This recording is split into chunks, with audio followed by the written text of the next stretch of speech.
The wars, the shaking, the waters withdrawing, the truth disappearing beneath the noise. What if these are not separate events? What if it isn't falling apart?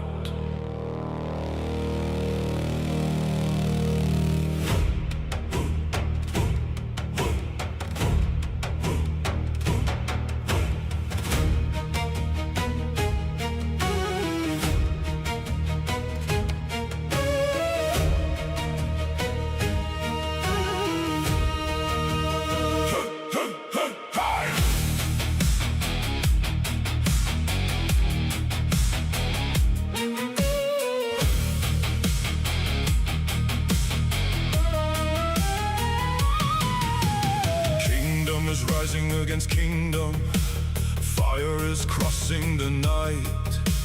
Nations are speaking of peace while preparing their weapons to strike. The rivers retreat through the canyons, the marks on the stone testify.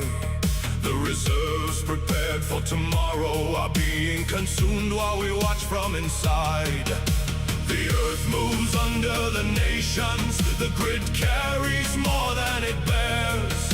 Each warning appears disconnected until we see all of them there. Convergence, the scattered signs align. Convergence, earth and heaven marking time. It's not falling apart, it is falling into place. Every kingdom, every warning, every tremor, every way. Convergence. The watchman stands before the gate. Could everything we're witnessing be approaching the appointed day?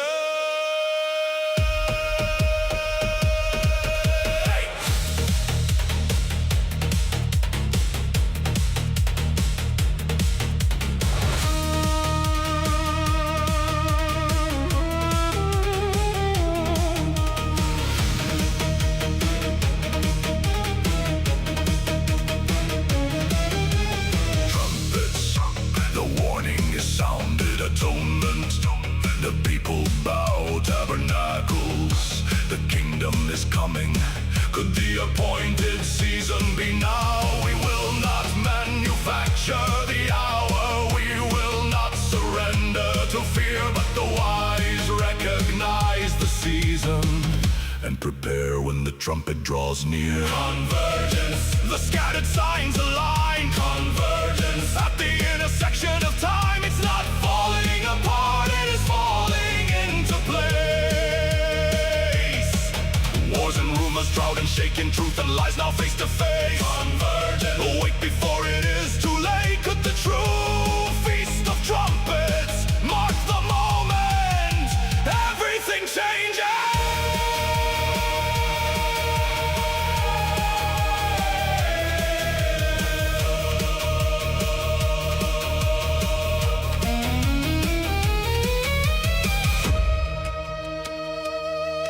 Not falling apart. Falling into place. Watch the heavens!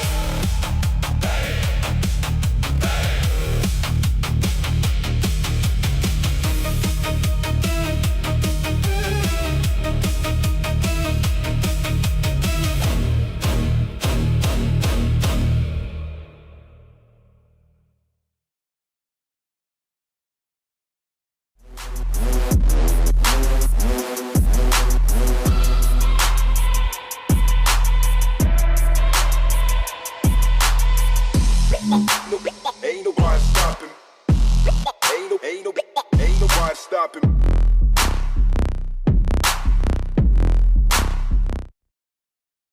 Welcome to a special Monday night podcast. How are you doing this evening, brother? I'm good. I'm glad to be here. Shout out to everybody that's tuned in right now and everybody in the future.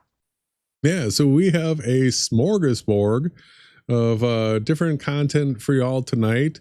There's not one thing that jumps out that's epic, so we packaged a whole bunch of it together in a convergence where we're trying to show all the things that are converging in the timeline right now that would give us clues that 2026 may very well be the year that the Great Tribulation kicks off this fall festival time. What do you think of that? Yeah, we're definitely seeing tribulations. We're seeing all kinds of things. This could be a 20-hour podcast. We wanted to try to fit it all in, but we've selected, the most popular topics in our opinions and the things we wanted to, give our take on. So it's going to be an interesting night. I know you've created a presentation with a bunch of different things, and so what is it that you wanted to get into? What is your jump off point here in the converging signs? All right, well, let's jump right into it. And are the signs converging? All right, well, the Bible, it says, take heed that no man deceiveth you. What is that? That's Matthew 24:4. And so we're going to be going through the biblical signs that we're seeing in the world right now, as far as the clues that this would be the Great Tribulation year. And one of the big important things is, well, when is the Feast of Trumpets? So that is an appointed time, and it's the first day of the 7th month. That comes from Leviticus. And we keep a calendar that is different than all of the other calendars in the world. We've separated ourselves. But the thing that's different is that we share with everybody the rules of the reasons why we keep the things at the certain times. And then we show you celestially, right, where the luminaries need to be, because that is our clock up there in the sky, where the positions of the stars, the sun, the moon, those things are, those tell time. And so the calendar that we've been keeping track of, the true Hebrew calendar, that's a luni solar calendar. Don't let anybody out there try to talk to you nonsense about an Enochian calendar or anything like that. That's a solar only. We're dealing with the Hebrew festival days, which means that you cite new moons. And so the trumpets, that's on a new moon. The tabernacles, that's on a full moon. So let's go ahead and bring up the calendar and get everybody up to date with where we're at right now.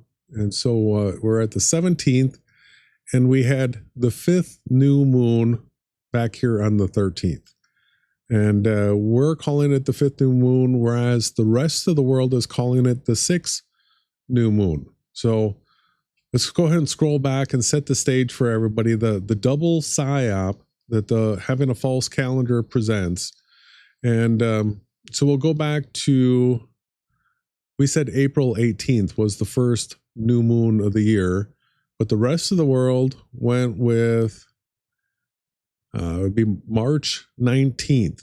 They called that Nisan 1. And because they did that, that put Passover on April Fool's Day. All right. So there we have a correlation between, April Fool's Day being Passover. And then because they did that whole month early thing, they are saying that September 11th, let's roll out here.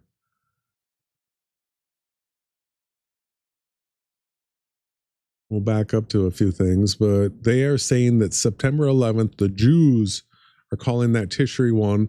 And it's ridiculous because it's not even when the new moon's going to be sighted, right? They always go a day earlier. They go with NASA on new moon sightings when there is no moon. And the new moon sighting is going to actually be September 12th. But here you get trumpets on 9/11. What do you have to say about that type of correlation after having Passover on April Fool's Day and all the things that we've come to know about September 11th and that being trumpets? Yeah. What do you think of the potential to misuse that by the New World Order? Yeah, that was a big occultic day that they definitely took advantage of. This is the, quarter century anniversary. So we'll be definitely watching, keeping our eyes out on those situations. But with the calendar, it's basic, right? So through the precession of the equinox, because time has taken place and the way that the sky works is we're able to watch the precession and calculate how much time has passed. Your birthday generally isn't in the same place that the astrological sign in the sky is, you're usually a month off because the precession of the equinox. So 2,000 years ago, August 17th, where it is right now, is what the actual signs are stamped as. So there's all this learning and paying attention is the most important part of this. And it's the same way that the calendar works. It works through new moon sightings, which leads you to a count to a full moon. And it's always the same, right? There's always that certain amount of time after the new moon to the full moon, and then leading up to the no moon. That's when we again have to pay attention so we can start that cycle again when we see that new moon. So when we see the new moon this year, coming up, Jason, you've said on September 11th is so for us, the reality check is that's actually Elul 1. And we start a count leading up to the Day of Atonement, where we generally, try to be humble, try to, eliminate some of the things in our lives that, aren't good for us. And each of us know what those things are, and they can be just about anything. So it's actually a very important day as well. 9/11, would that be the sighting of the new moon, or is that the no moon sighting day? That is the no moon sighting day. It would be the 12th that So it you doesn't have the mean new moon. it's nothing, right? Like the zero. It is nothing. But if you go with the NASA, you could have an event on 9/11, and most of the world would say, oh, that was trumpets. So another thing that happens with them going early, they say that the 9th of Av has already passed. So we're here at the 17th. This is the 5th day of the 5th month, which means the 9th day of the 5th month, the 9th of Av, is actually August 21st coming up. And you might hear some people talking about the potential for world events on August 21st, and that would actually be the real 9th of Av. So that's something to keep our eyes attached to, right? Yeah, well, we've seen the temples destroyed on the 9th of Av, and there's this whole other story taking place, and we've got these other communities of watchmen that they think they're going to get raptured, on this festival of new wine, which takes place just after the next calendar date that we're looking at here. So we're definitely watching. We're looking to see what they might be doing over these times. And we're actually just looking forward towards, celebrating this year, having Atonement Day, and obviously Tabernacles is something that we're definitely looking forward to. Yeah. So we see here these red days. Well, what was 2 weeks before these days right here? That was the total solar eclipse. So the sun was darkened, and we know that within 2 weeks of each other, that's from a no moon to a full moon, we have a blood moon this fall that's going to be August 27th or 28th, depending on where you are in the world at that time. So sun darkened, moon turned to blood. We're in that season, everybody. And like we've talked about, 9/11 is not the actual trumpets, but we scroll out here to the real trumpets, which is going to be October 12th at sundown. Wherever you are in the world, that will be the beginning of the real biblical trumpets. And so this is important because it sets the timing for when are you going to observe the Day of Atonement. The Day of Atonement being the most important, high holiest day of the year, which is a day of sacrifice. It's a day of sacrifice of not eating. It's a fast and not drinking as well. So this is a real test of endurance for showing sacrifice to the Creator. So that is going to be October 21st at sundown through to October 22nd at sundown. Most important day of the year. Have that one blocked off, everybody. If we're in the Great Tribulation, this is going to be a really important one. Now, the tabernacles, that'll begin October 26th at sundown. That is a 8-day feast. So the 8th day begins November 2nd and ends November 3rd at sundown. And you see the 1260 day count right here?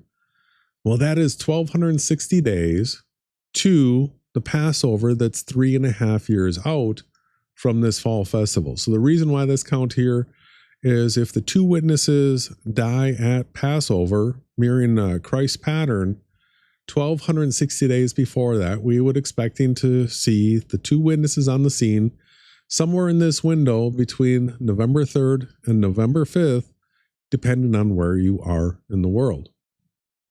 All right? Yeah, that's it. That's what we're looking forward to. That's what we've got marked off. And again, we follow the sky, right? We keep the first new moon and full moon when the sun is actually in the sign of the sky that has the lamb. That's how we do it, and that starts our year. And I've been following the weather patterns with it, and I have noticed that the summers stay longer when we have a later start to the year. And the reciprocal, the winter comes quicker when we have the earlier start to the year. It's very interesting to watch, but I have seen fig trees on the property give its fruit too early, and peach trees and all types of things like that. And then a flash flood or freeze, and we've been going through some crazy weather patterns this year. Yeah, so listen to the people that you're hearing these things from people out there. You'll hear them saying things like, well, September 11th is when the Jews say it's the Feast of Trumpets. So they're qualifying things. I think a lot of people are clued in that the calendar is off a month this year. Watching the crest, go ahead. It's been spoken of in other communities. We've been witnessing it, and they've brought in adopting multiple calendars so that they can have more opportunities to be raptured. It's the necessity of the drive, the desire for certain characters that just they hate it here, right? Many people tuning in, you might also hate the world we inhabit, the people, the way the system works. And so they've adopted that. We haven't adopted it that way. We actually just went out and searched for the truth. We wanted to know, what do the scriptures say, how do we do this? And it said to, keep the first month of the year when the sun is in the lamb. And how do you do that? Well, then you need the moon, because to keep a Hebrew festival, you have to have the 2 together, like Jason started off by saying. Once you see that new moon with the sun's position in the sky, and to find the sun's position out in the sky, you just have to wake up in the morning before it rises, and you see which constellation is still on the horizon, and therefore then the next one will be the sun is in.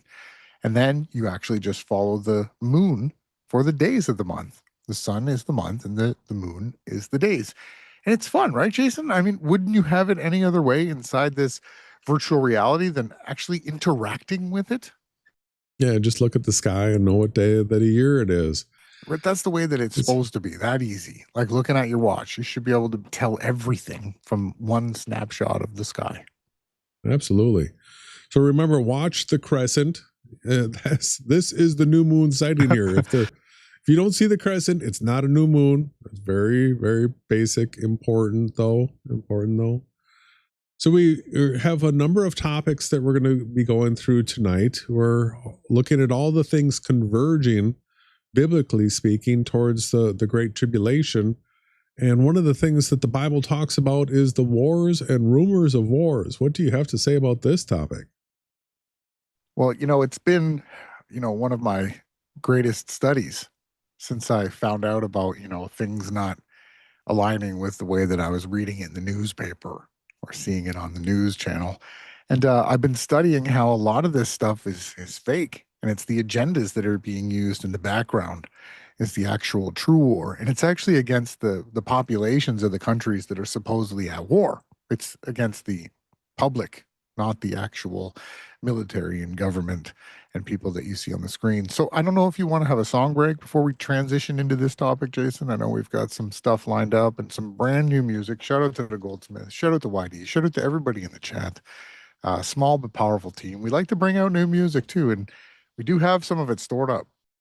Yeah, let's get into some of this great new music.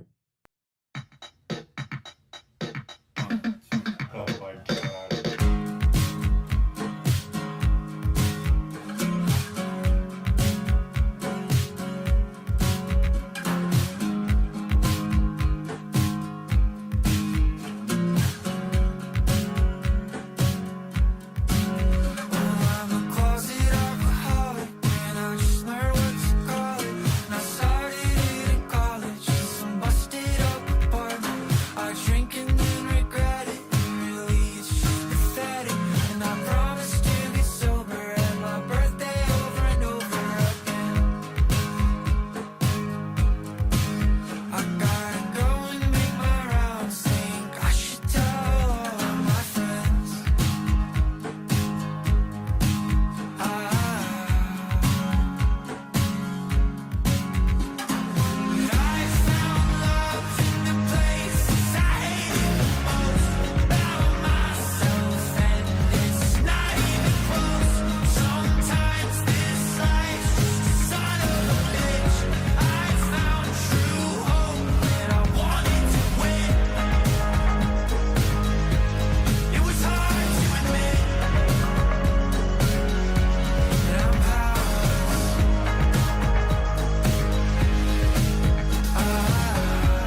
We are back to talk about wars and rumors of wars.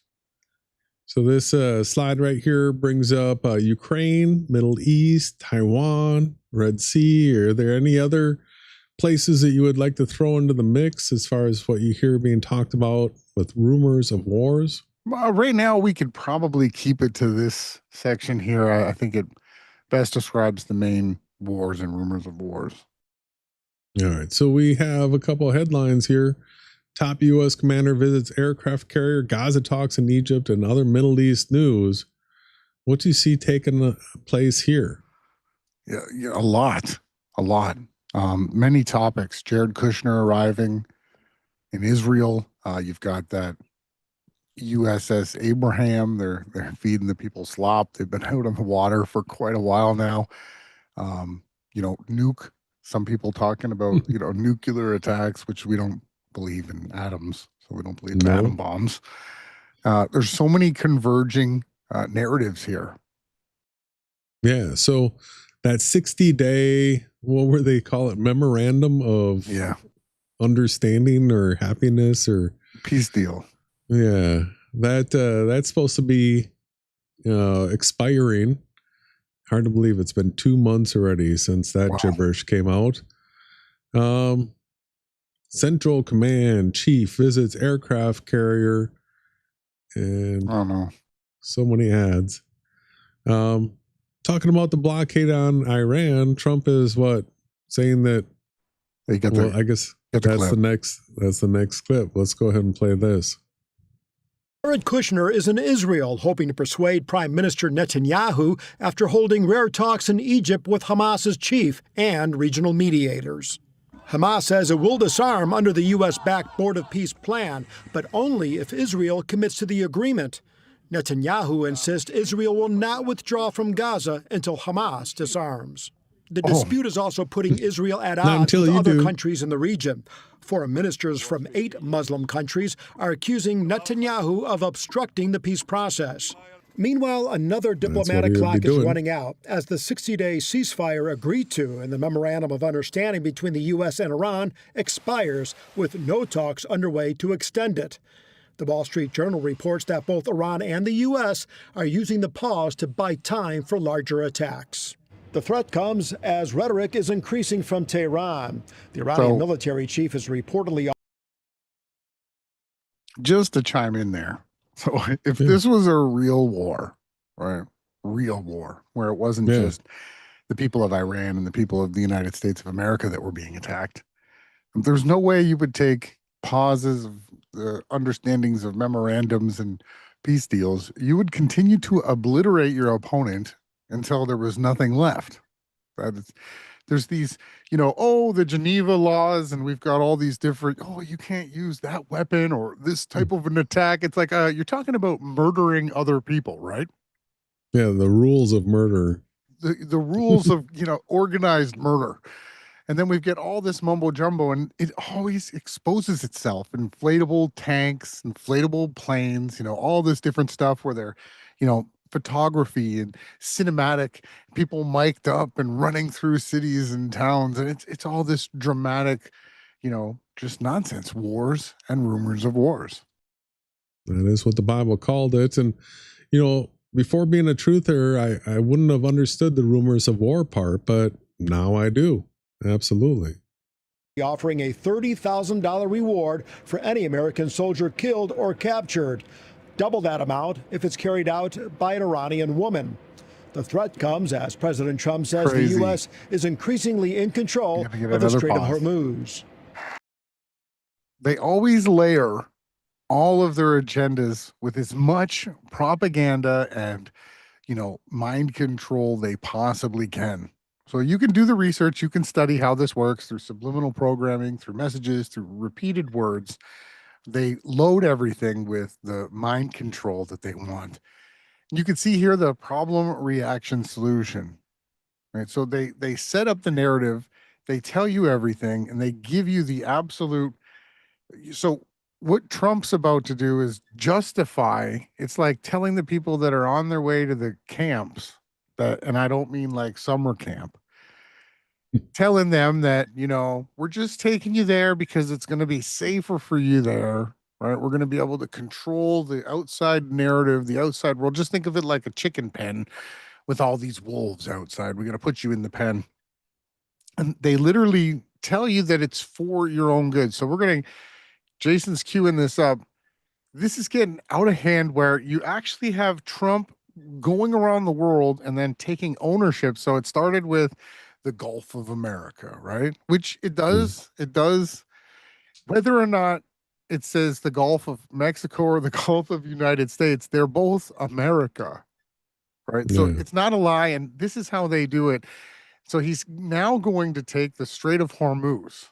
So American territory, right? Remember Venezuela? Venezuela. He says he's going to have Cuba, and he thinks Canada is up for there's more 51st statehood, and Greenland, right? And Greenland, right? If people aren't paying attention, if you don't got like one of those counting things where you slide the stone across abacus, if you don't have your abacus out, let me tell you, okay, it's interesting how he's doing these things, how he's just saying it, as well as, you know, taking away our freedoms, causing the extreme increase in price. And it's funny, they say, Jason, you know, it's just a little amount of money that you have to pay for a slight increase in your gas. And I mean, when you actually sit down and think about what that means. So if the gas goes up, absolutely everything across the board goes up. So it's not a small price to pay. And how can Trump lump everybody in, right, all of America, to doing something like bombing? So because you buy gas, you're now complicit. You're now complicit in whatever the United States of American Army does, right? Just he's declared it, right?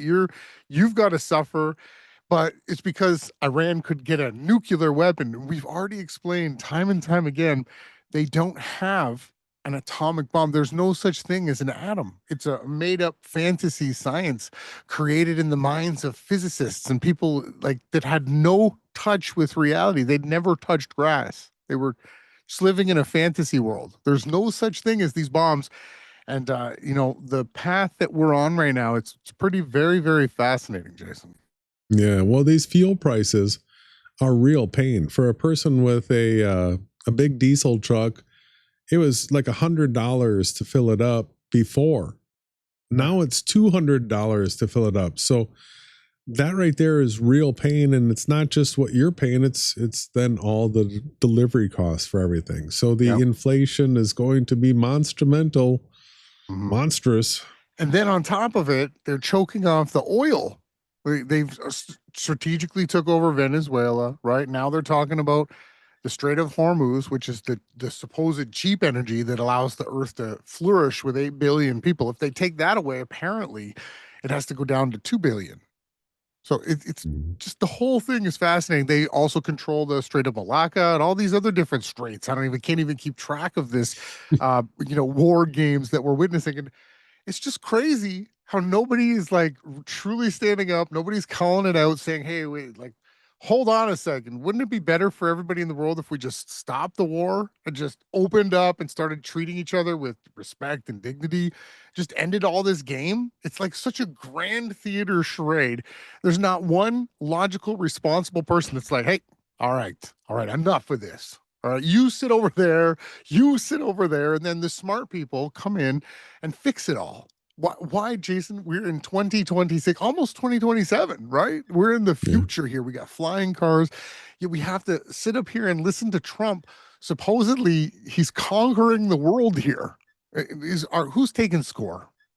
Well, he's going to crash the economic markets, and all for a bomb that doesn't exist. Yeah. Right? The whole thing is a charade. It's terrible. It's insane. And after we finish defeating Iran, which is being very badly defeated, pretty soon I'll be declaring the Hormuz Strait a territory of the United States. Essentially, that's... There's some more colonialism for you. He couldn't deliver it without laughing, too. United States. We have the blockade. No ships get through it. No ships get through. The U.S. is blockading the Strait of Hormuz, which is going to crash crash the economy of the world. Unless we want him to. Trump added that the oil prices driven up by the conflict will eventually come down. He's asking Americans to accept the higher costs for now in exchange for national security. So for you to pay a tiny little bit more for your... It's double. It is double. Gasoline. Just remember, you're doing it so that a very evil country can... This is just AI slop, everybody. This is not real. They don't have, these aren't real trucks in a tunnel. This is just AI slop that they've been sharing for the last 10 years. So it's crazy. Go ahead. So even Benjamin Franklin said that those who would give up essential liberty or freedom, right, a little bit of freedom to purchase a little temporary safety, deserve neither liberty nor safety. That you could not be more blasphemous if you are Donald Trump when looking and speaking in the face of what the United States of America was founded on. He's like the homelander of homelanders. Trump has just gone so far. He just openly mocks and spits on the Constitution, all the things that was just about this country, and he just does it straight out in the open. He literally just mocked that, give up a little bit of your freedom, just for a small bit of safety, right? All this is because he wants to protect you. Right? Yeah. Really, it's the #1 state sponsor of terror in the world. We don't want to have them have a nuclear weapon. The CIA is the most #1 terror sponsor in the world. There might be a couple of other CIAs out there too. Other groups that work with the CIA. Retired Army General Jack Keane says Trump is being cautious with Iran as the midterms approach, but prefers a more direct strategy. I'm not the political guy here, but it seemed to me just common sense. That would sort of help you in the election to have Iran on its knees, truly. And I'm not talking about having economic peril on them. I'm talking about taking everything away that they value. So the Arabians. Let's game theory this out real quick, okay? All Professor Jiang, stay tuned for that. That's coming up soon. The monad. I feel the monad. No, I'm just kidding. So let's game this out. So if Pax Judaica or, Israel, if they are to be the ruling earthly kingdom here, right, before Christ returns, I guess, I don't know, that's what they're trying to do, right? Rule the earth from Jerusalem. What they need to do is take out anybody that is against them. So if Iran truly is against them, they have to send in ground troops. It's a necessity. There's no way that this can end without them going through and completely occupying, controlling, putting in their cameras, their technology, their systems to control that, right? So clearly that's what they want. So we are watching them, completely inch one step forward, 1 inch forward as we move forward until they can wham, hit the strike. And it looks like they are using these, wars and rumors of wars to further their agenda. And it was the General Wesley, right? Was it Wesley Clark who went through all the countries, and the final boss of the video game that we're talking about was Iran. Iran. CENTCOM Commander Admiral Brad Cooper visited the USS Abraham Lincoln, now heading home after a record-long 9-month deployment. The carrier has been at sea more than 260 days, raising concerns of mental health and morale issues. In a statement, Admiral Cooper said, "History will record this deployment as one of the most operationally intense and consequential of the modern era." The USS George Washington is now sailing from the Western Pacific to take its place. What did they do? What happened to and then they show the holy place. What does this have to do? The Dome of the Rock. What does any of these correlations have to do with the convergence, Jason? How is this converging? Kushner, the peace deal ending. Are they going to make another covenant? Well, we know that there is a peace covenant that is made that gets broken 3.5 years in. So we've been waiting for that. What's the Bible call it specifically? It's the I have to think of it. The covenant of many. Covenant of many. That's it. Yes. Interesting. Also, the the ship that was in question was the USS Abraham. And so the covenant would be of the Abrahamic faiths, right? So it's all the symbolism there. We're seeing all the different things. And we're just trying to align these converging narratives. And we've got more. What was that? Yeah, I guess that was all the clips that we had on the Trump stuff. So yeah, it's interesting too, the oil. So since last June, we started getting warnings that we were learning about what would happen if the oil, right, in these large containers that hold oil, and we found out like the roofs float and they come down. They've got all these different types, salt mines where they pump oil in.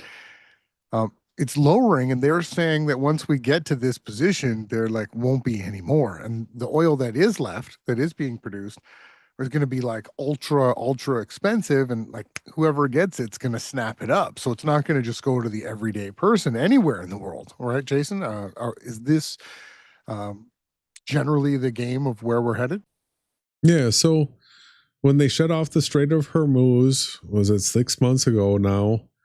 We were waiting for the big hit at the pump, and it's gone up and it's gone down, and it's sort of leveled out in this doubled range as to where we were. And so life just sort of went back to normal, and people have just absorbed that extra cost this full time. But what we're finding out is that the way they've been able to do that is they've been drawing down what they call their strategic oil reserve. And so that capacity is dropping, and they're at, what does it say here, 43% full. There's issues, though, as far as how far they can pump it down. They can't go to zero with it because of the way it's stored in these caverns. So there is going to be a bottom of the barrel hit at some point. And originally we had heard dates where it was supposed to be the middle of June, and it was supposed to be the middle of July. And here we are at the middle of August, and it's still pushed off, and it's not part of the headlines whatsoever. So we see other headlines coming up that we're going to talk about later in the show that we think are being used to cover up for the fact that we're going to run out of oil soon. And the way we'll probably hear about it is, first you'll hear airlines saying that flights are being canceled because they're running out of oil. And then once that happens, we expect the shock to run through the whole system, where there'll be the run at the pumps and all that kind of stuff on the heels of that, right? It'll be basically like the toilet paper during the Corona. It'll be the same thing as that. Everyone's going to be stocking up and, filling up bags and all these different things just to get any fuel. And then, they might actually turn the fuel off. And so we think that they're still shipping out crude oil and having diesel, and everything is still being created. So you can only take as much of this evidence of the articles and propaganda that we hear as we can read. We're not literally inspecting any of these places right now. Yeah. I have noticed and seen there is, wells with, in Texas that are actually, they still have the oil. They're still working, like they're not shut down. So it's an interesting, paradox that we're in with this oil situation. Yeah, they say they have 60 salt caverns, thousands of feet below ground at 4 sites across Texas and Louisiana. But because they're using those natural things, they also say that pumping it up and pumping it down, it can only happen a few times. And if you take it too low, you can ruin it. So sludge up the intakes, it says. You can't use it anymore. Yeah. So that's a big issue. Another big issue. You want to take another song break now? Yeah. Well, you're going to transition into the weather. Well, I guess you're going to start with, not to steal your thunder, the Lake Mead situation. And, coming from a place where I grew up on the Great Lakes and how they were all connected, right? The Trent Severn watering system. It's probably maybe one of the longest freshwater paths that you can go across land in the world where I grew up.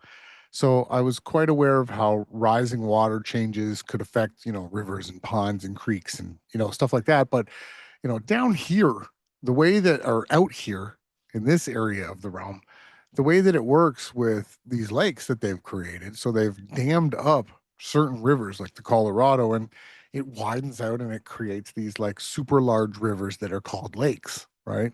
Some of them you can't see across, but most of them you generally can.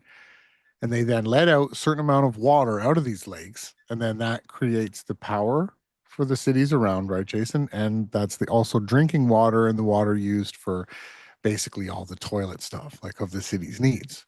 But and all the crop irrigation and a whole bunch of things. It's really, they've really overextended, overbuilt the capacity of this water source. So we're on the Colorado River that goes east of the Rockies, which doesn't need to support a whole lot. But the Colorado River that goes west of the Rockies supports the entire Southwest and the agriculture of California. So there's so many things that are tied together that just want to keep strong attention on this, because if this thing hits the point where it's not making power anymore and not sending water to the people, we're going to have one of the biggest mass calamities in human history. So the power pool danger, this has to do with, you have the water that's above the turbines, the water is pushing down through it, but as the amount of water gets smaller and smaller above the head of the turbine, you have less and less pressure. So as you're getting lower, you're losing electrical capacity. And then you get to the point where, you know how the water goes down in a bathtub? You'll have cavitation if the water gets too close to the turbine intake, and then they just have to plain shut it down. Yeah. So then you've got no power, and so you've got these combined systems where they're using the dam to make electricity, and they're also using that electricity to pump the water because it has to go up elevation in order to get to key places like Phoenix and some of these other cities. So if the power goes out, now all of a sudden you don't have the electricity for the pumps to pump the water up the hill necessary to get it to the people that are using it. So it's this compounding issue, and it's on a slope right now where they're forecasting these major disruptions to hit by January, is what a lot of these articles are saying. Lake Powell, nation's second largest reservoir, hits record low. And let's see, do I have another article about this? So both Lake Powell and Lake Mead are now at record level lows, and we're just watching to see how long it takes for it to drain down to the point where the power gets disrupted. And just wanted to point out here that I asked the question to Google's AI, please provide information regarding how the water must be pumped to certain metro areas.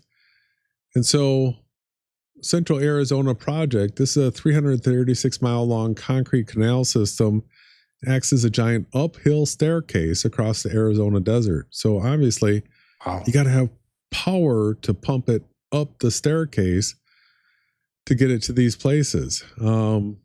6 massive pumps.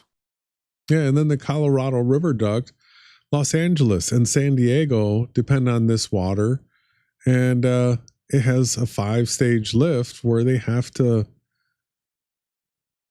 let's see, first it's lifted 144 feet, then it's lifted 438 feet, then another 441 feet.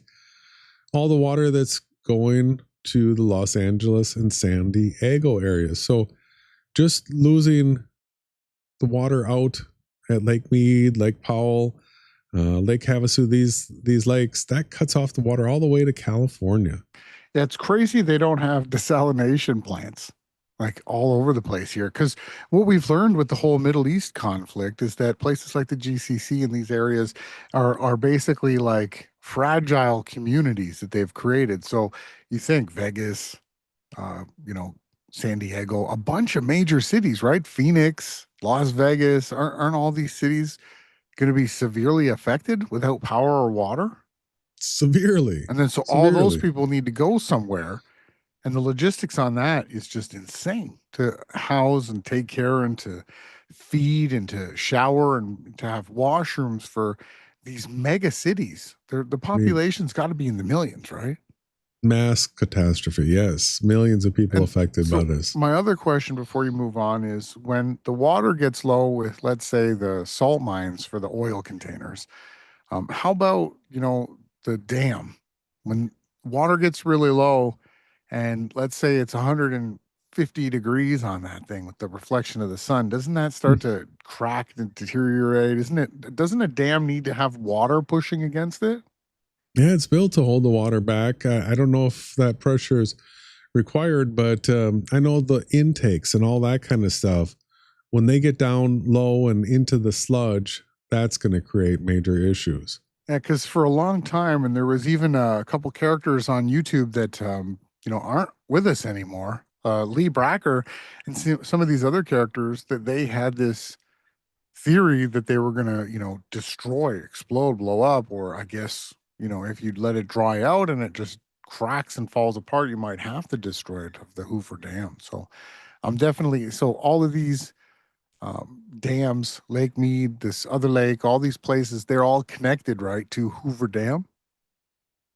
Hoover Dam sits in the chain of lakes, and it's the biggest, most recognized, but really the power generation, I believe it's at Lake Mead, is super substantial and necessary. Havasu as well. So they're all interconnected. And I think actually Hoover Dam might be the last one that would be in serious jeopardy. Okay. Our next section is going to be the spiritual deception. Would you like to take a song break now? Yeah. Let's do that.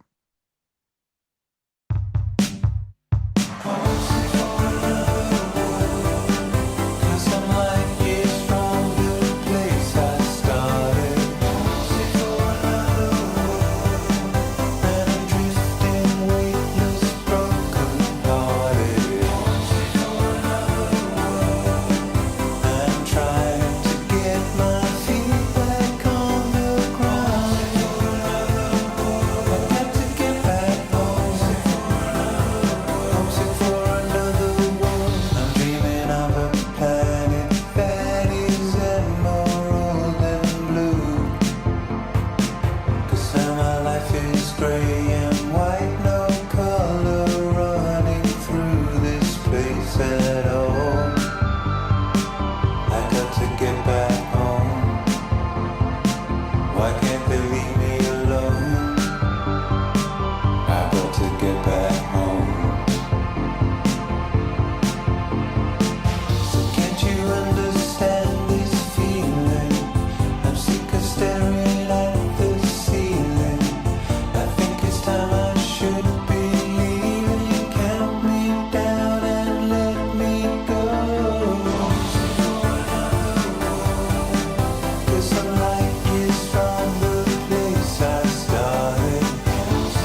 another world.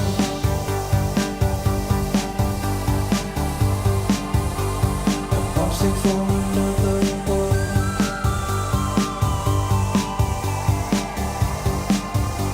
I'm homesick for another world. That was Homesick from Another World. What a tune, everybody. That was a James Ellis Ford. Again, we like to bring out, new music. And that one was brand new again. Shout out to the Goldsmith and to everybody behind the scenes that is always helping to make this the standout time that we have here. So back into the content, Jason, what do you have planned? Take it away. Well, one of the things foretold to be watching for would be spiritual deception. And we have a prime example that we would like to go through tonight. That being Professor Jiang. Professor Jiang. What do you have to say about this guy? Well, we've been following his channel for quite a while, and it's interesting to see the content that he puts out and, how he's in the position that he's in. So we have some clips here that we want to play.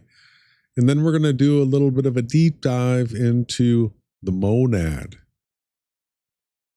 Trust our imagination. I mean,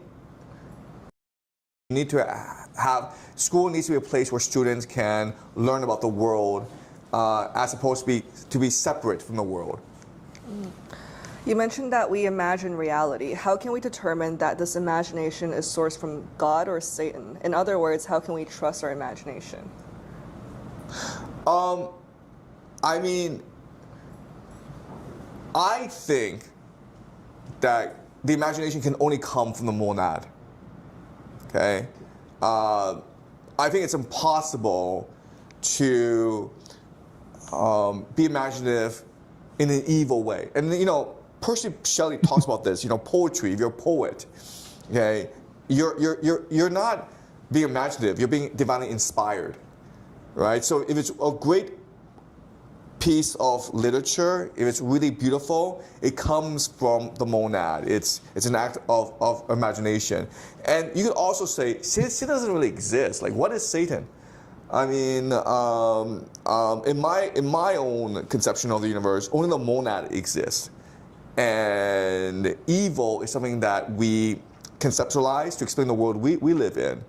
But, Donna would say the fundamental principle of the universe is free will. And do as thou wilt. And we're imaginative. Imagination comes from a place of love. So it's almost impossible to be imaginative for like evil purposes. Okay. What do you think the role of an artist is during this time? So he's talking about the monad, and what he believes in is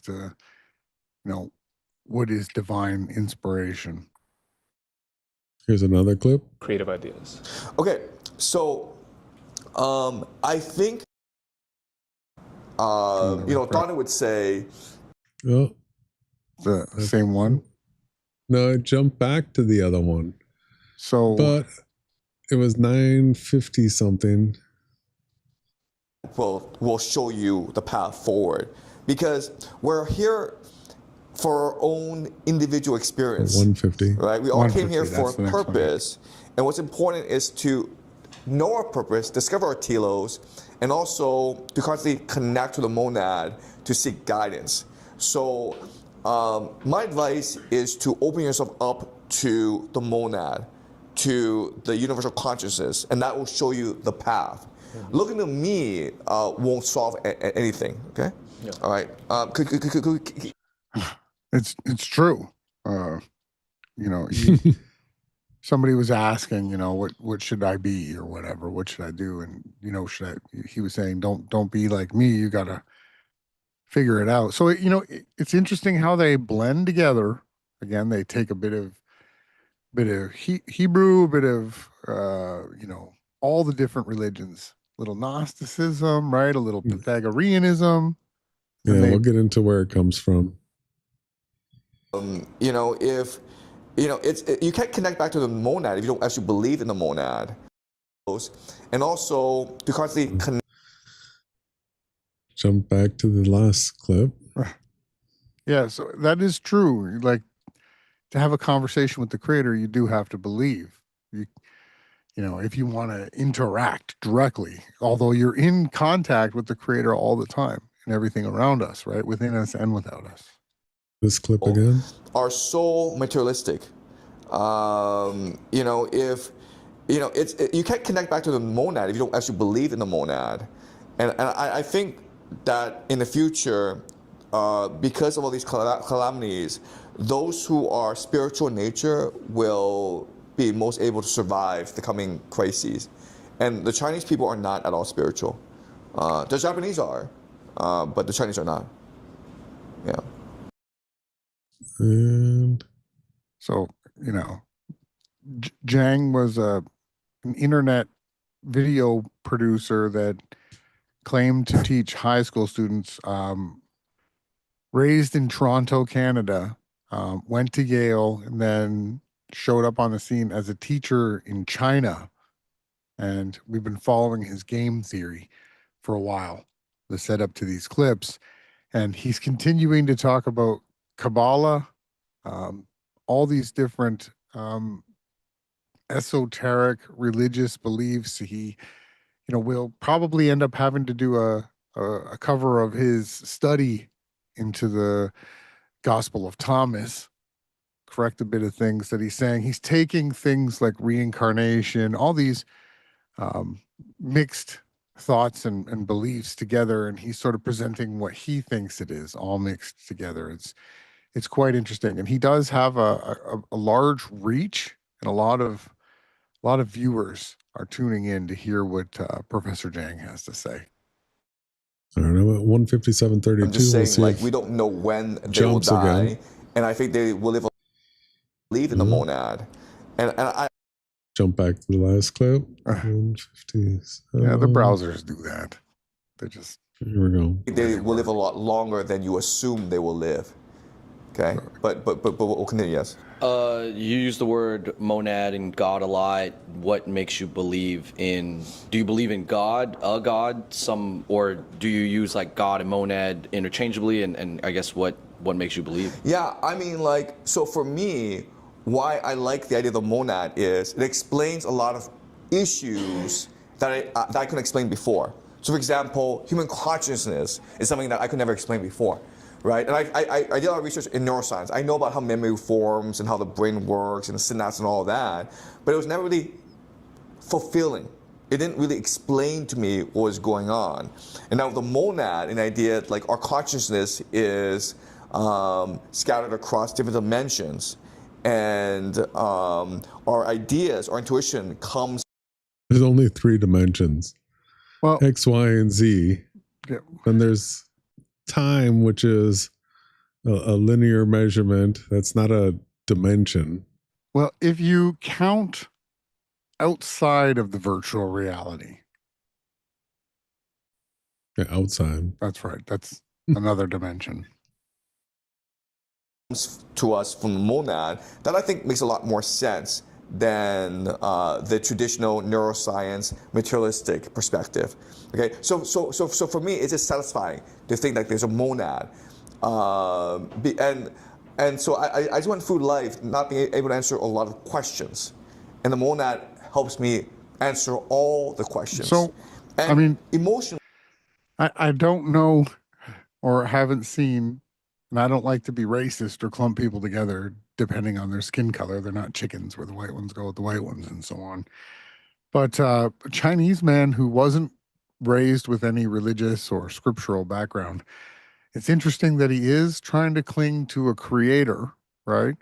My worry is that Professor Jiang might be doing that for personal gain inside of this virtual reality, knowing that if I do this way, if I read these books, if I say these words, I'll have the most popularity, I'll have the most reach, I'll be able to do whatever I want, even though it might not necessarily be, the truth. And that's where the issue arises. And it doesn't end here. He's got more. in my heart, I believe it's right, right? Because at the end of the day, you can only trust your heart. You can only trust yourself. And anyone who tells you not to trust yourself, trust the science, well, that person is probably Tony Fauci, right? And like, you shouldn't trust the guy. Yeah. Well, yeah. All right. I think this is our last one. We're at 209.33. Your view of these secret societies is a non-linear evolution. It's a broken chain for secret societies. Yeah. Since they seem to share so many common interests since the Eleusinian mystery days up until now, do you think that it can be the collective unconscious kind of working through people and you wearing the face of these organizations to get to some kind of goal? And with that, how do you reconcile? Hard. I believe it's right. Oh, what did I say the time stamp was? 209. 209.57.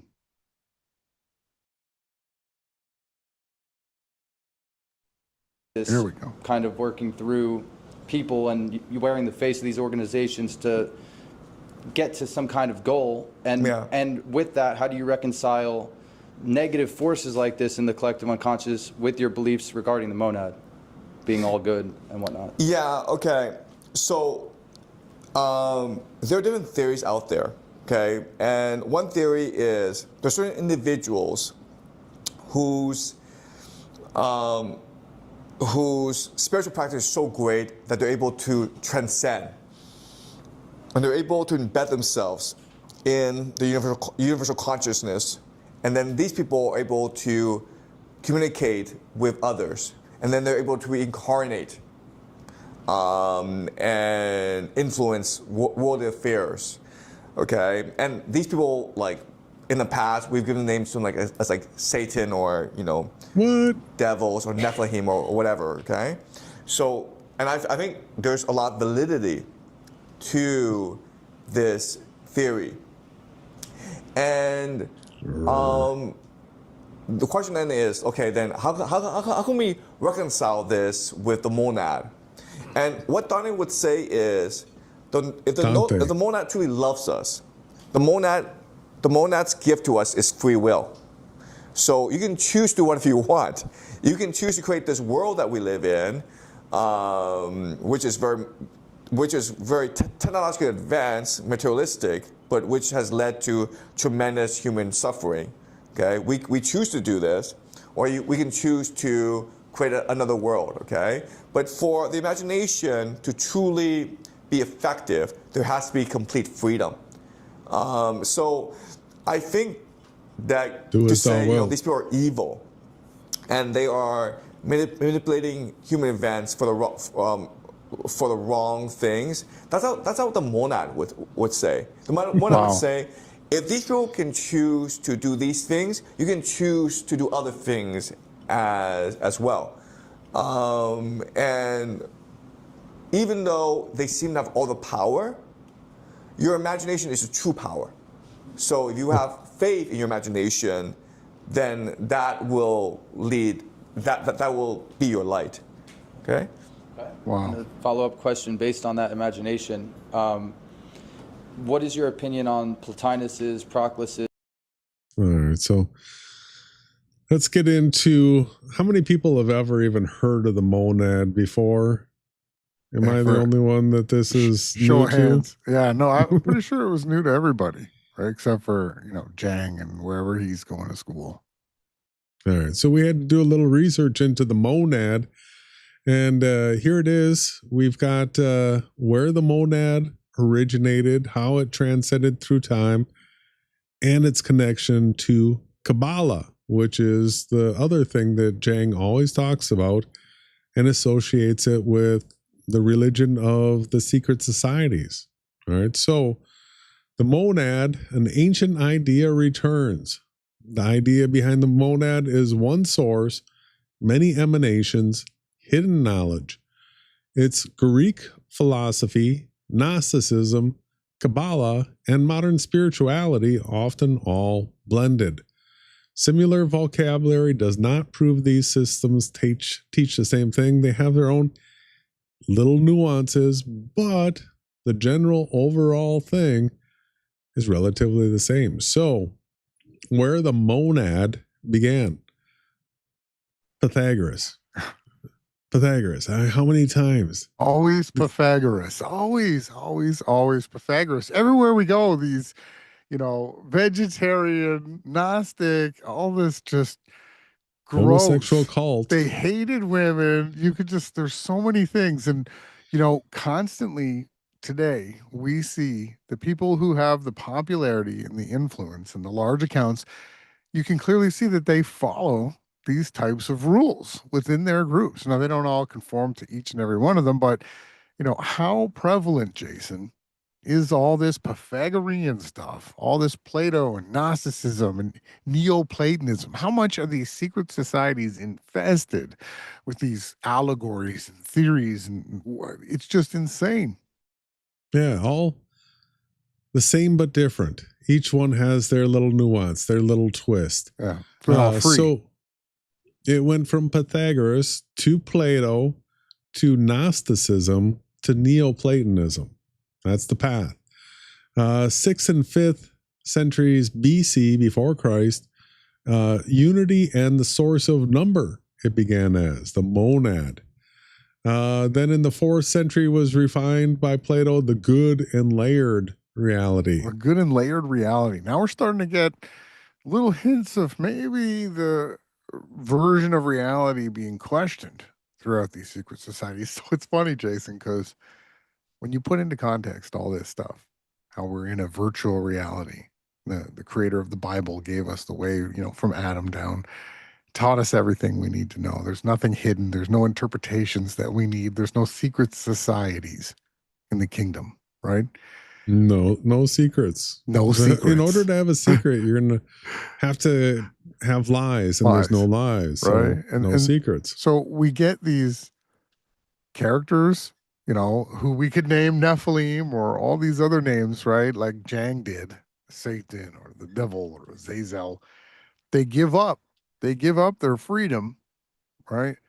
So that they can learn some of this knowledge. Jason and I just, you stumbled upon it, saying, looking at your reality around you, you were able to come to the conclusion that you were not in the heliocentric, atomistic Big Bang cosmology. We didn't have to sell our souls. So it's easy for us to see through all of this stuff. We don't need to do the vegetarian homosexual path like these people did. They gave up their internal souls for this stuff. It's all just filth. It is. 2nd and 3rd century AD, then you start getting the Gnostic systems. This is the people that were trying to co-opt the teachings of Christ. So Gnostic systems, Plotinus, I believe it might be pronounced. I could be wrong. Who built the Gnostic framework? We have the Sethians, the Valentinus, the Basilids. References the Apocryphon of John, approximately 120 to 180 years AD after Christ. So multiple 2nd century schools developed the framework. These Gnostic schools were the people that were attempting to co-opt Christ's teachings. The Gnostic story, the reoccurring framework, this is the stuff you're going to hear from the Gnostics. You're going to hear monad, you're going to hear aeons, you're going to hear Sophia's disruption. You're going to hear demiurge, you're going to hear material world, you're going to hear divine sparks. How many times has Jiang referred to the divine spark? Divine spark. Yeah, you're going to hear about gnosis. You're going to hear about awakening and return. This is the Gnostic story. Yeah, Kabbalah and the monad. So where Kabbalah enters the story?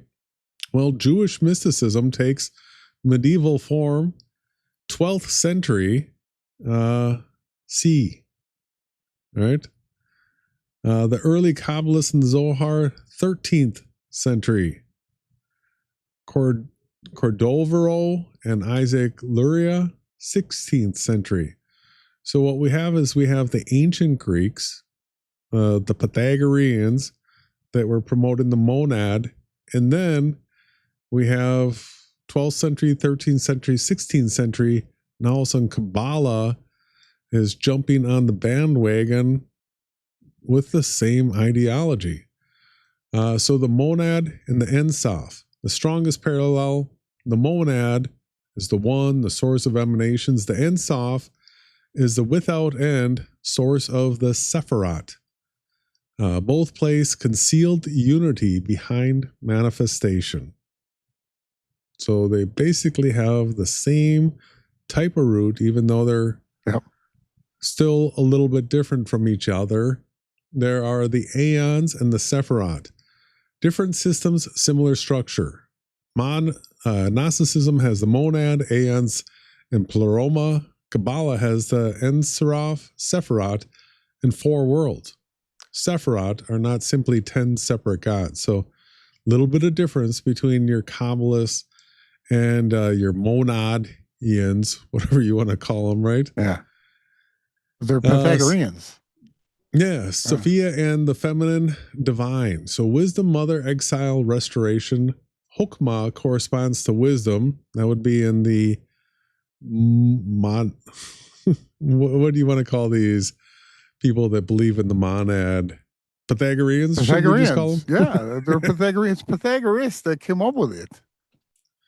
And then Bina carries mother symbolism. So these are the nuances between the Pythagoreans and the Kabbalists.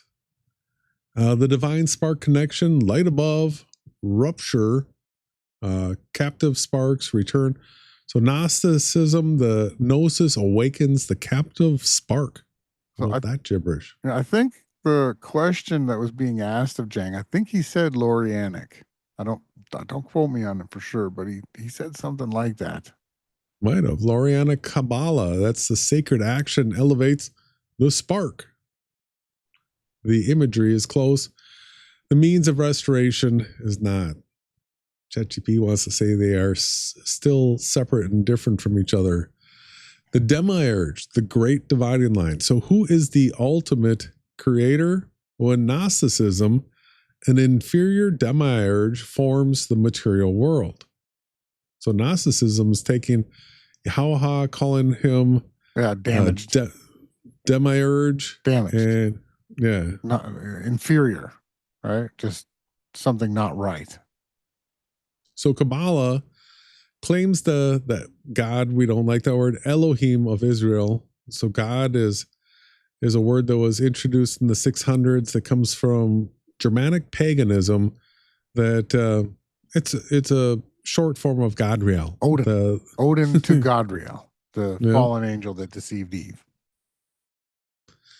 And scripture, it's YaHaWaShai alone is the ultimate personal creator. But you can see the two though, right? Inferior demiurge claims God of Israel, but places Ein Sof beyond the revealed name. So they have this other entity that they believe they interpreted from the Torah. Yeah, so the biblical path is YaHaWaShai speaks creation. No hidden Godhead exists above him. But in the Kabbalistic path, we have the Ein Sof, Sephirot, divine names, 4 winds, and then the material realm. Yeah. So in Kabbalah, does YaHaWaShai's name the ultimate source? Or is he a revealed expression from within the Sephirot? So these Kabbalists that claim to be following YHWH, the God of Israel, stuff like that, if they're talking about Ein Sof and Sephirot and divine names, remember, divine name, they say it's too holy to be spoken. They won't say God's name. They changed it. They say his name is his name, right? They say it's him. So the topic of escaping the world or repairing it, this is the big separation between the Pythagoreans and the Kabbalists and the people that follow the Bible. So the Gnostic, matter is a prison. Salvation is escape. Escape the matrix. Yeah. Right? Kabbalistic, holiness can be uncovered and elevated. Escaping the matrix. Yeah, but in the biblical, creation was very good. So this wicked world gets destroyed, but earth remains, and along with it, the righteous people that have made it through the test. So how the systems were blended, Kabbalah becomes a universal, that would be a Catholic term, occult map. 1480s, Pico creates Christian Kabbalah, 1800s, Levi, Theosophy, and the Golden Dawn. So it literally, Kabbalah literally is tied in with Satanism. Yeah. Right? The same, one and the other, same. Yeah. Modern teachers present many traditions as one hidden religion. The modern monad message, you are divinity asleep. Sin becomes ignorance, repentance becomes awakening, and YaHaWaShai becomes an enlightenment teacher. That's, you'll hear people talking about Christ consciousness, things like that. Yeah. You're probably listening to somebody that's monad Pythagorean. Test the monad by scripture. Man was created by YaHaWaShai, not made of divine substance. The problem is sin and rebellion, not merely ignorance. YaHaWaShai redeems his people, not an inner God. Yeah. Right. So that's important differences right there. Yeah. So just so that people can be armed for when they hear these people out here talking about the monad and you know, you're just this spark from the creator. And the truth is that free will is definitely applied, but not in the similarity way where all these people are using it to do as thou wilt, right? The creator knows the best way for us. We're his children. And if you have farm animals and you take care of them, you start to understand that as far advanced as we may be, we're still in a process of evolving, truly, not like the stupid heliocentric evolution, eternally, right? And we have these teachers out here that just give you partial truths, and usually they do it for monetary gains or power, or to have the people's consciousness be upon them. So we just want to make sure that everybody has the information. They're armed with understanding all these different things that they're hearing. So the monad, Jason, you presented and showed everybody, is a counterfeit idea of the creator, what leads to Gnosticism and ultimately will lead to, you know, everlasting destruction. Yeah. So our next section here is truth under pressure, another evidence of the convergence towards the Great Tribulation. We're going to use this recent debate between Candace Owens and was it Andrew Wilson as a topic to talk about truth under pressure. And while everybody's been covering this as far as how the debate went and stuff like that, let's go ahead and give our perspective on what's taking place with the Candace Owens, Andrew Wilson, Charlie Kirk debate. Yeah, there's quite a lot to unpack here. Do you want to start? Can you name one? Because I'm sure everybody's come across this. Yeah, go ahead and you start unpacking it. Yeah, so this is, pregnant Candace Owens against Andrew Wilson, and they're debating over the alleged shooter in the Charlie Kirk. So clearly the Charlie Kirk event is the second JFK, the public political killing that they're using. Combined with a big side of O.J. Simpson case as well, right? Yeah, horrible bad acting. Horrible, just tons of it. So it's heavily used as a distractionary topic and a psychological programming. Like it's set up like a mini H cost where you can't ultimately go against it because somebody died, right? The thing is that Charlie wasn't a youth. They throw the book at you if you say that didn't happen. So we've got this debate, and in this instance, they clearly set up the two sides, and they have to have the two arguing and fighting. It's how they divide, conquer, and rule. It's always been done this way. If we look at Candace Owens and her husband, who after a Zoom call, they got married. If we show this guy, here's her husband. He's British.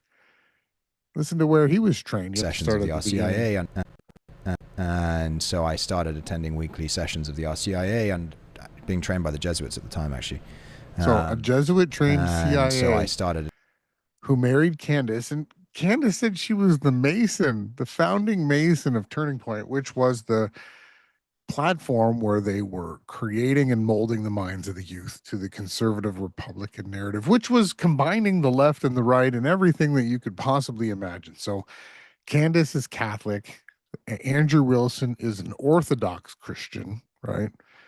And the two of them have this debate, and Peter Bet-David hosts it. The shekels everywhere. He loves the shekels. You can watch the debate, and you can watch the people discuss what took place in the debate. It was back and forth, a lot of circular reasoning. Andrew just made the debate about words, how she was using words and saying words. He just lied from the beginning to the end. Very Muktoon or Craig Fight the Fat Earth style debate tactic. It was bad. He wouldn't answer any questions, and Candace had her mistakes. She had her fails, but she ended up having more information. The other guy didn't even know one of the charges for the shooter. And they barely even scratched the surface in a 4-hour debate on all the actual faulty evidence that completely destroys this as being real. There was no eyewitnesses brought into any of the conversation. There was no can you assemble and disassemble a gun and shoot it and be accurate? There was none of these actual things. Surveillance footage that shows the shooter, right? They discussed that, saying that it was, she said it's too blurry. It is. You can't make out the face of the shooter on these surveillance tapes. None of them, really.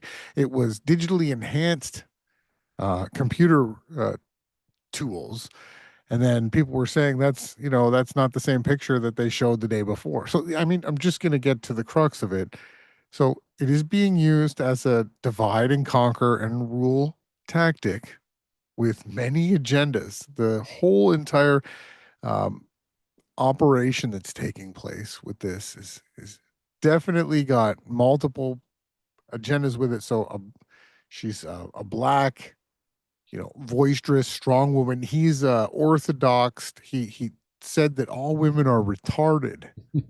They've got all these things to cause gaslighting, hatred. You can tell that both of them truly can inspire ultimate hatred and adoration. They are the most polarizing characters you could find. And supposedly this is Candace's basement, and he paid her $300,000 to do the debate. She's got all these weird Catholic relics in the background. I don't know what some of that stuff is. That an asp? Is that what they used to beat people with to keep them in line like they have in Canada?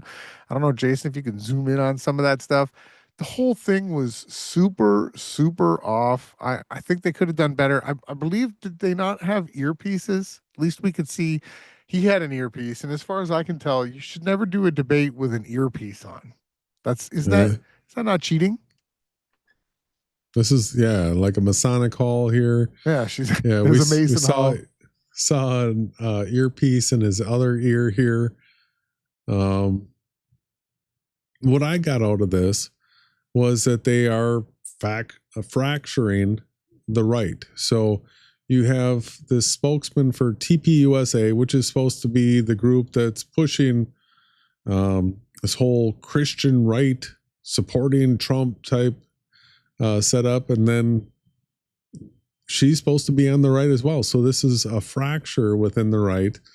And then over the case of Charlie Kirk, this divide has been created that is, fracturing that whole group. I don't believe any of the story. I don't. Let's see, how much do I really want to say on YouTube? I don't think Charlie Kirk is gone. I think this whole thing was a stage scripted psyop for this purpose, to be able to fracture and divide that group on the right.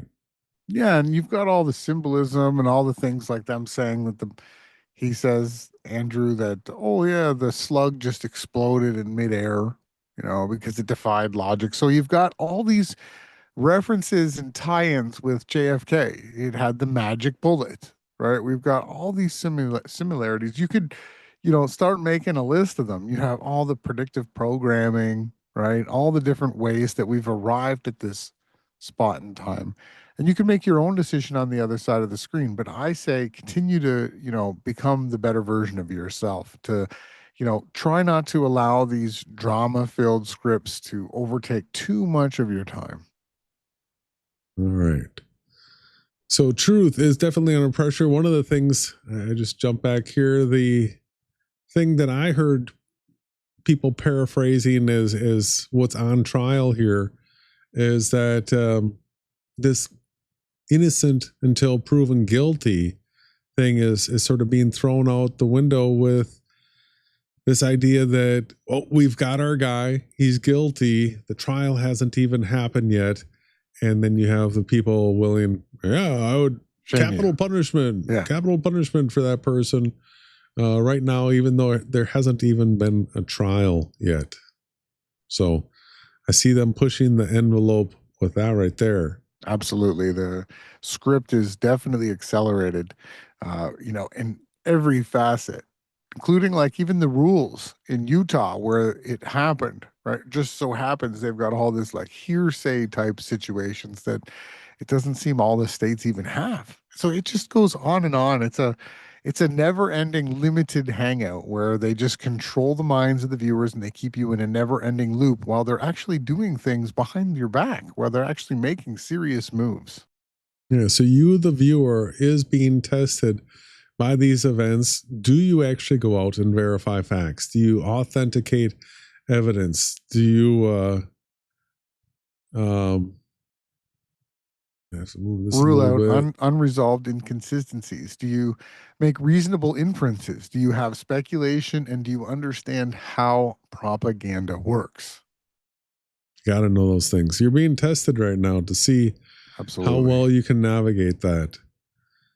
The Great Groaning. So there's all these birth pains that are described before the real Great Tribulation kicks off. And the things that the Bible talks about is the heat, the fires, the storms, the earthquakes. All these things are prophesied to happen. And signs in the heavens, right? Deception, lawlessness, famines, diseases, wars, and rumors of wars. I mean, we can see this absolutely everywhere, Jason. Do you have some headlines to look at? I mean, this is just getting crazy. Who's got the abacus out again? Let's start moving the stones across the abacus and all these things. So wildfires they're in Greece. They're in Spain, France. We have the talks of how the crops are being devastated. Yeah. I think this is Belgium. How drought has devastated Danube. Where is Danube? Danube.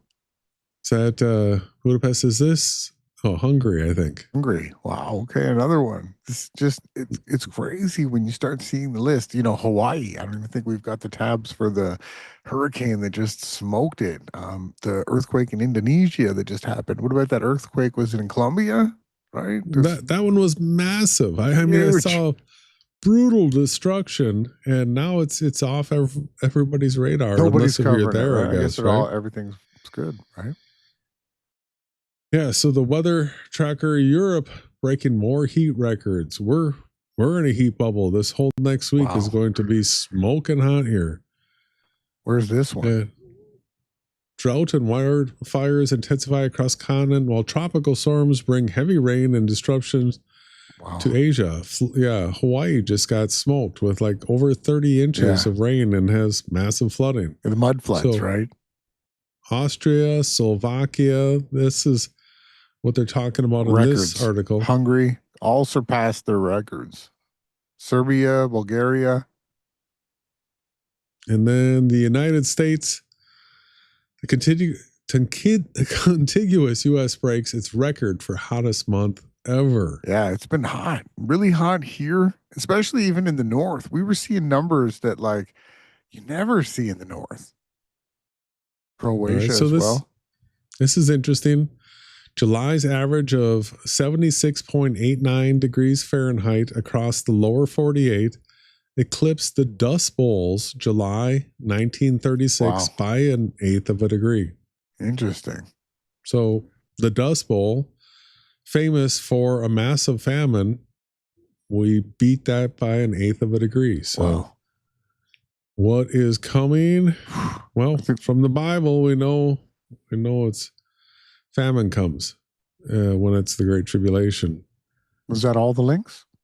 Yeah, basically. So the beginning of sorrows, we've been talking about this for a little while, but the culmination of all the things that we're seeing is really intensifying, along with the whole geopolitical framework necessary for what would be the Great Tribulation, the peace deal and all those things. Yeah. We're watching for that. If there is a great peace deal or a covenant made of many, the Abraham Accords and all this takes place, and the construction of another temple in Jerusalem, if we have this, get ready. All right. So why the Feast of Trumpets? Well, it's biblical. Warning, the assembly, the war, the judgment, kingship, awakening, heavenly trumpets. The scriptures literally talk about at that last trump.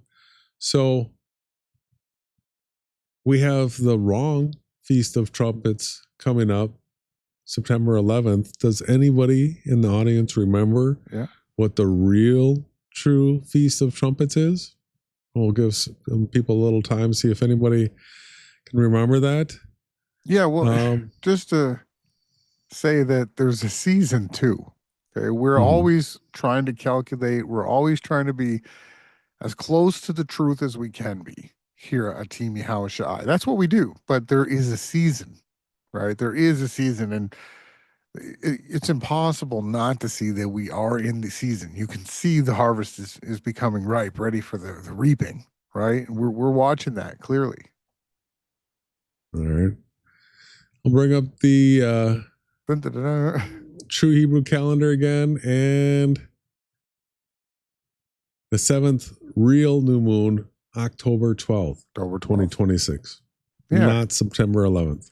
Yeah, but it's the season, so anything can happen throughout the season, right? Let's make sure we clarify. Things happen the way that they're meant to, right? And we're just looking forward to all these different parts of this season. You know, this is something to be excited about, to celebrate even. Absolutely. Watch and be ready. We're not setting an hour. We're not telling you that there's going to be a pre-tribulation rapture either.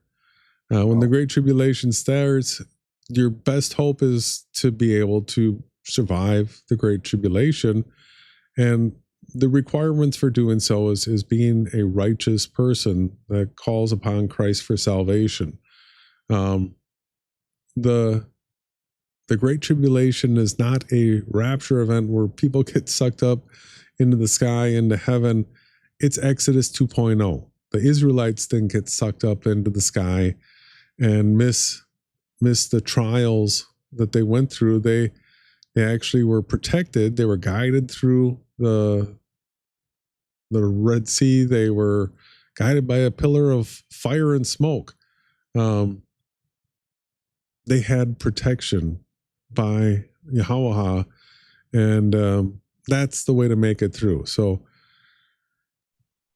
Absolutely. Just be a good, righteous person, everybody, and give yourself over to Christ. Accept that He died for your sins, and then you will have a place in His kingdom.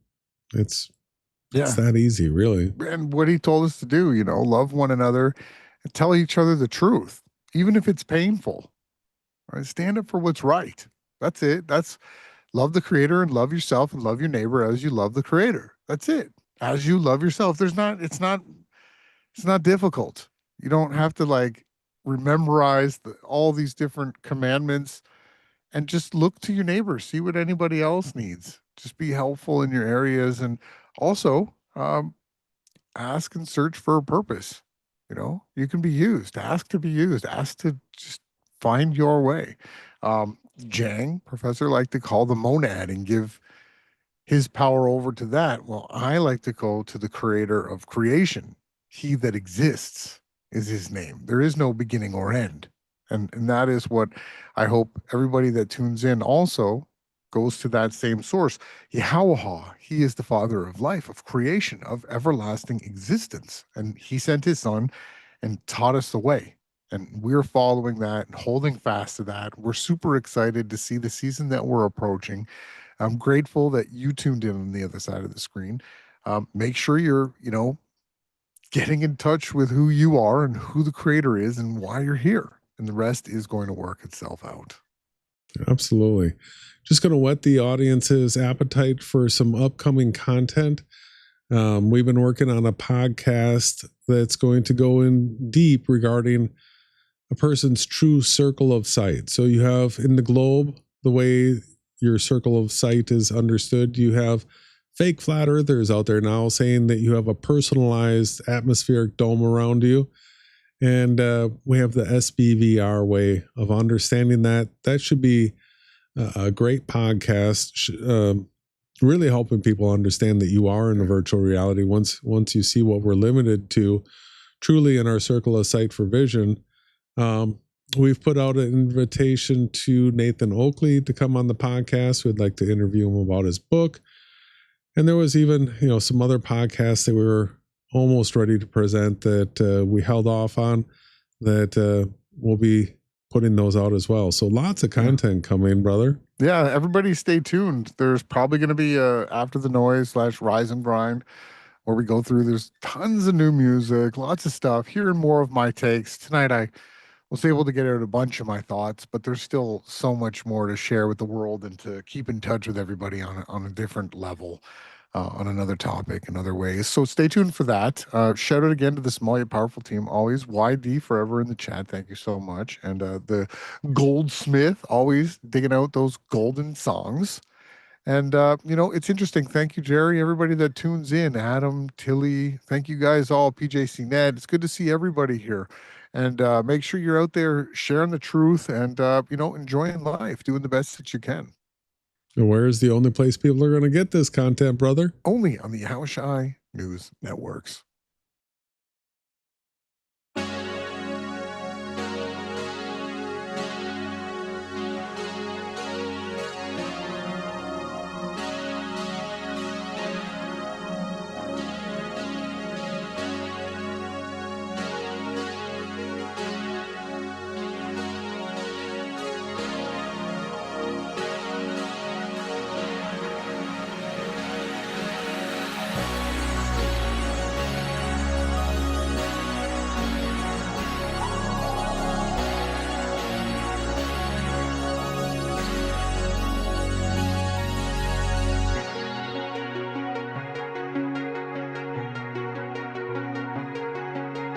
Time is never time at all.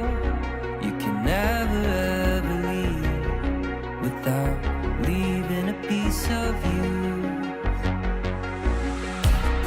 And our lives are forever changed. We will never be the same. The more you change, the less you feel.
Up to the light,